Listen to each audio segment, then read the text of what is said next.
Hey Survivor, Seth Yates here. It's day 139 of this Send Seth to Survivor challenge that I have challenged myself to. I'm 47 years old. I live in Evansville, Indiana.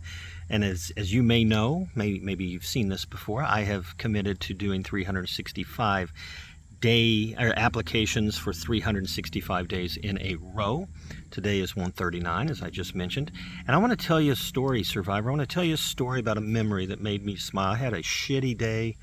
Went for a little bit of a drive, and I went and got some food, and while I was sitting there eating, I was scrolling on my phone, and I had this memory pop up from 8 years ago today, and it was the day my oldest daughter Jordan hit her first ever home run. But there's so much more to this story than just a kid playing a game and hitting a home run. It was about everything that had happened before that. So my daughter, when she started playing softball years ago, she's 23 years old now. When she started playing softball, she was not very good, and she tried it, but she wanted to play travel softball. So I took her to a tryout. An old high school buddy of mine had a team in Petersburg, where I grew up and where I went to high school, and he didn't take her. He cut her, and she's not good. I mean, I don't blame him. I'm not mad at him, and I've told he knows this story. We coached against each other for a long time, and this story prompted me to start coaching travel softball and build a team and with really good players and great kids. That way she could grow and get better and do what she wanted to do, what she told me. I told her, and she was so devastated when she got cut. She cried for days, like 2 or 3 days just straight. And then finally she said, Dad, I want to get better. I want to be a great softball player. So that's when we built a team, and we did. We worked real hard. I've never seen a kid work so hard in my life at anything. Everything she's ever done, she's always been the hardest working kid.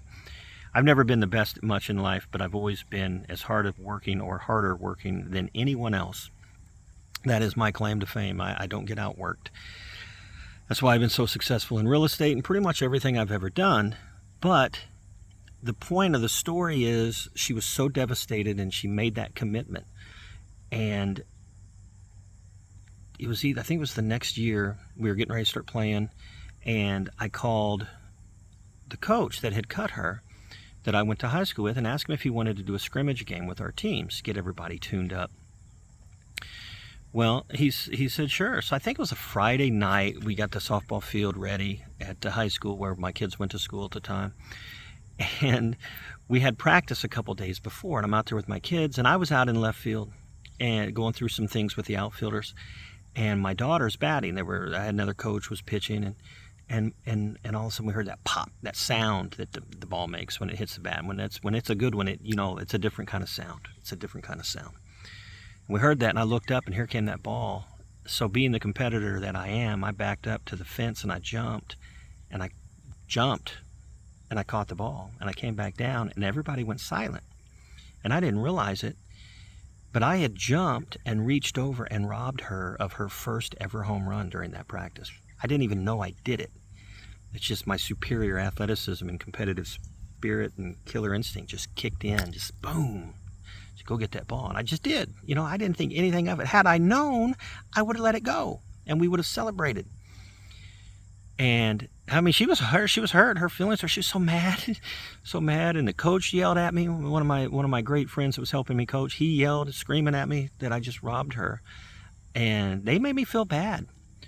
And I just said, look, I said, if you don't want to get robbed of a home run, hit the ball harder.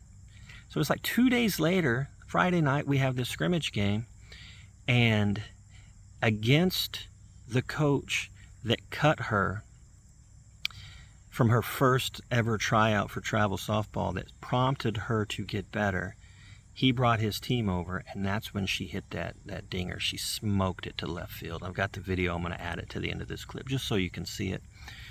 But I saw that today, and it took me back to 8 years ago. The sound of that ball the sound of that ball hitting that bat, boom. And the cheer, and you can see me if you look, when you're watching the video, you'll be looking, seeing it right there. You'll see me and coaching third base.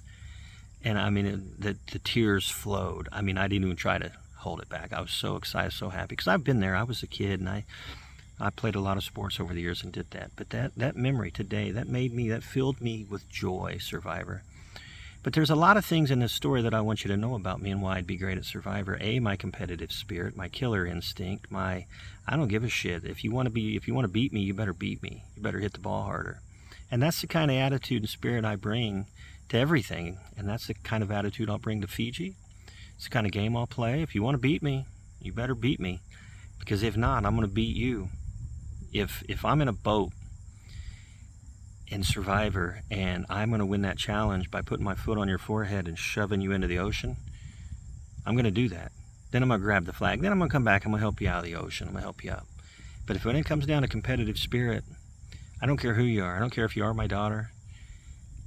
I don't care if my wife comes. Well, okay, I guess if my wife came, we'd work as a team, but maybe. Anyway, Survivor, I just wanted to share that moment with you.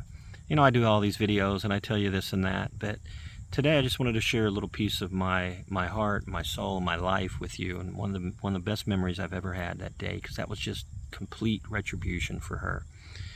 And I know this is a little longer video than you guys like to see, but then again, some of mine are. Most of them have been over 2 or 3 minutes. So, Survivor, I just don't want you to miss out. I just don't want you to miss out. I don't want all the fans of Survivor to miss out, you know?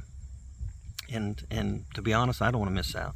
Survivor is going to be one of the greatest memories of my life. It's going to be one of the greatest accomplishments of my personal life, not my family life. I'm not trying to compare that to anything I've done, like getting married or having these great kids or having the great family that I have. But Survivor, I want you to know that you and I are in this together, and I'll help you. I'll help you make Survivor great again, baby, for the lack of a better term.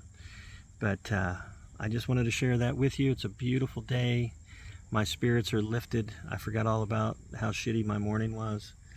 And I'm ready to kill it. Now I'm ready to conquer, and I'm ready to see you on the beach in Fiji. So I'll see you tomorrow on day 140.